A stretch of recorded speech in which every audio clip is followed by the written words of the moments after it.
Okay, so let's add some more clips to this guy. And to do that, I'm going to use more mockup Piper 3. So I'm going to drop down a new mockup Piper 3. And I happen to know some clips that goes well together, so I'm going to choose them. So I'm going to go zombie, and then I'm going to take, first I'm going to have a walk, and that would be the zombie walk 1. And then I'm going to copy this. Let's name that walk as well. And then I'm going to have an idle. And this idle will be idle 6. And then copy that one. And then I'm going to have an idle to walk.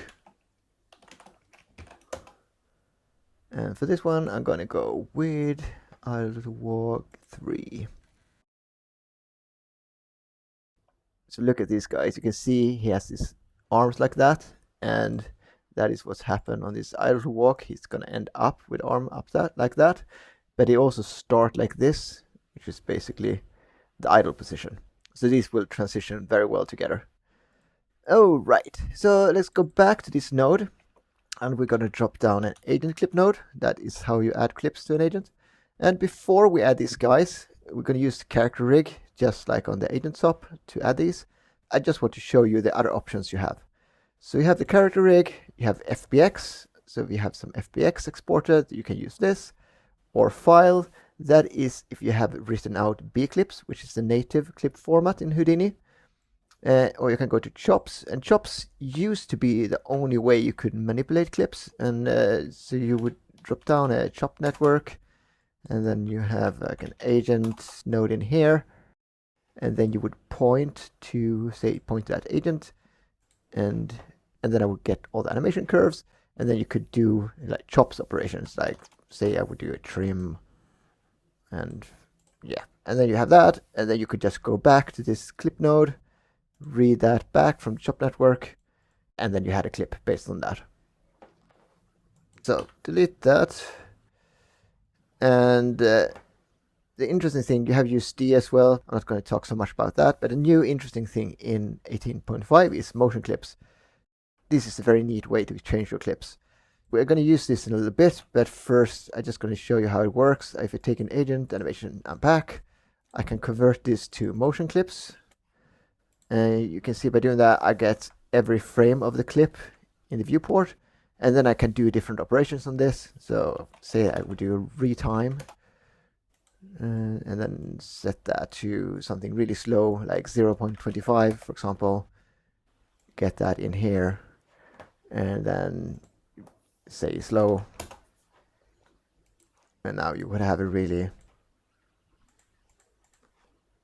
And now you would have a very slow clip of his walking.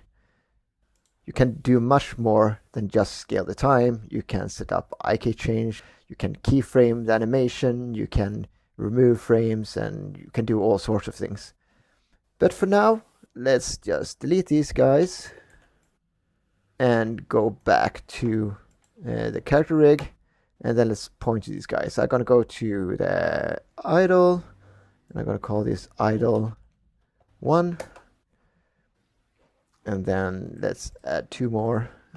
So here I'm going to have the idle to walk, which I'm going to call idle to walk 1. And the last one, let's have the walk. So walk, and I would call that walk 1. And the reason why I put a number is that if we have different clips, we know that these guys goes well together. That is very useful.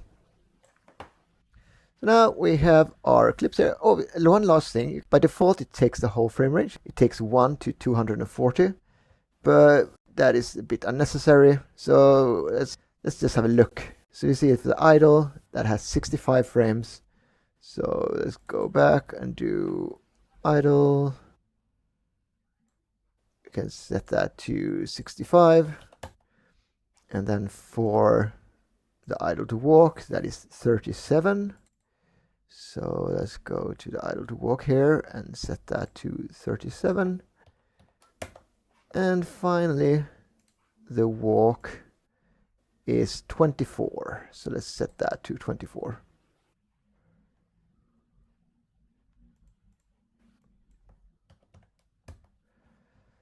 Okay, so here we have our clips. We can see, don't have the slow anymore, but we have the walk 1, idle 1, and idle 2, walk 1.